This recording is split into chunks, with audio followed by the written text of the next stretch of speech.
इस सिरे से उस सिरे तक, इस सिरे से उस सिरे तक सब सरीके जुर्म हैं। नमस्कार, सादर प्रणाम। आप सुन रहे हैं डॉक्टर ओम प्रकाश मिश्र को इट्स ओम ऑफिशियल पर।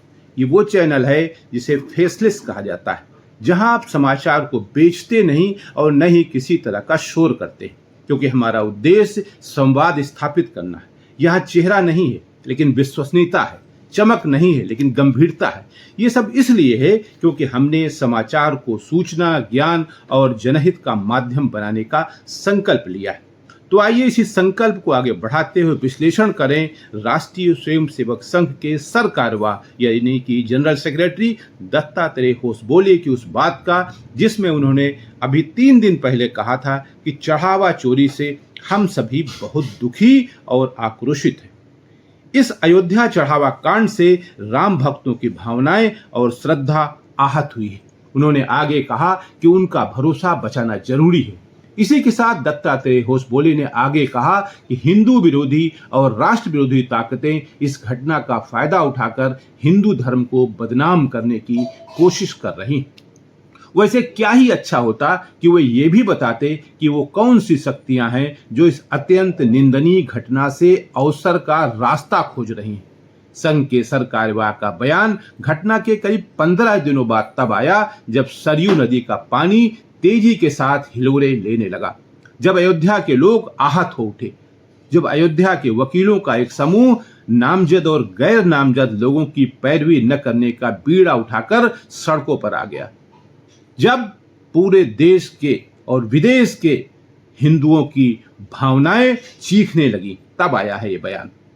तब आया है ये बयान जब करोड़ों हिंदुओं की भावनाएं उस अयोध्या में तार तार हो गई।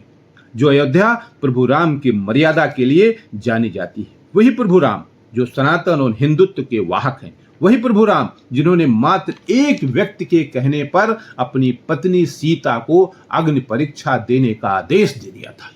और आज की तारीख में अयोध्या इसलिए चर्चा में है क्योंकि यहाँ के प्रभु राम के मंदिर में आए चढ़ावे को मंदिर कार्य में लगे हुए सेवादारों ने जमकर लूटा। नित नई शिकायतें आ रही, नित नए आरोप लग रहे हैं। अब तो भारत सरकार के पूर्व गृह सचिव श्री लक्ष्मी नारायण जी ने एक टीवी इंटरव्यू जो कुछ भी बताया है वो अत्यंत लज्जाजनक है, शर्म से सर झुक जाता है। उन्होंने आरोप लगाया कि उनकी दी हुई सोने की रामचरितमानस, जिसमें करीब 800 ग्राम सोना इस्तेमाल किया गया था, गायब कर दी गई। पूरा इंटरव्यू उनका सुन लीजिए। शायद आज प्रभु राम अपने आप से कह रहे होंगे, हमें तो अपनों ने लूटा, हमें तो अपनों ने लूटा, गैरों में कहां दम था। मेरी कश्ती वहां लूटी जहां पानी बहुत कम था।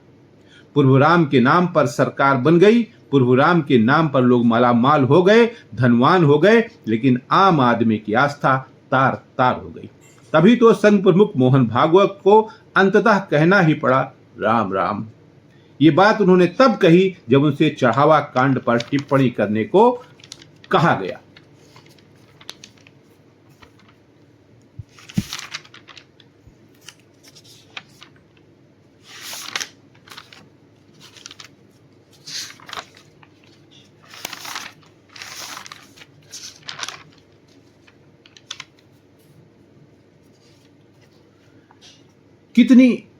कितनी अजीब बात है कि मंदिर में चोरी होती रही, चढ़ावा गायब किया जाता रहा, गड़बड़ियां गायब की जाती रही, व्यवस्था देख रहे लोग 40% कमीशन लेते रहे, वीआईपी दर्शन के नाम पर पैसा वसूलते रहे, मंदिर निर्माण में भी खेल चलता रहा, वे भी बिना तलाशी लिए घूमते रहे और लोगों को ठगते रहे, लेकिन टॉप ब्रास को हवा तक नहीं ली।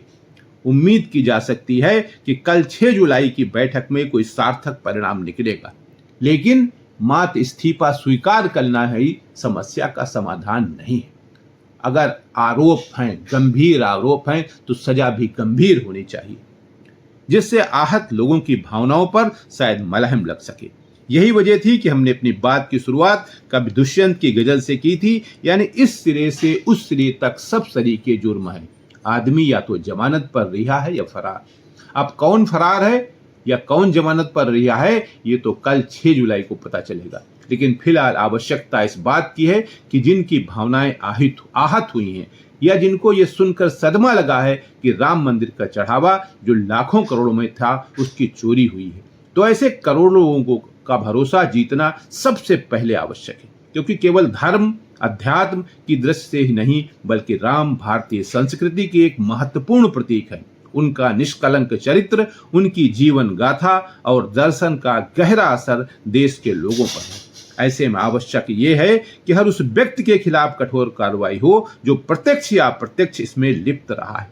कार्रवाई करते समय उसकी हैसियत, उसकी प्रतिष्ठा तथा उसके पद का बोझ न्याय के मार्ग में रुकावट नहीं बनना चाहिए।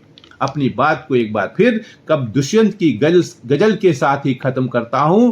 फिसले जो इस जगह तो लुढ़कते चले गए, फिसले जो इस जगह तो लुढ़कते चले गए, हमको पता नहीं था कि इतना ढलान है। आज के लिए इतना ही। नमस्कार।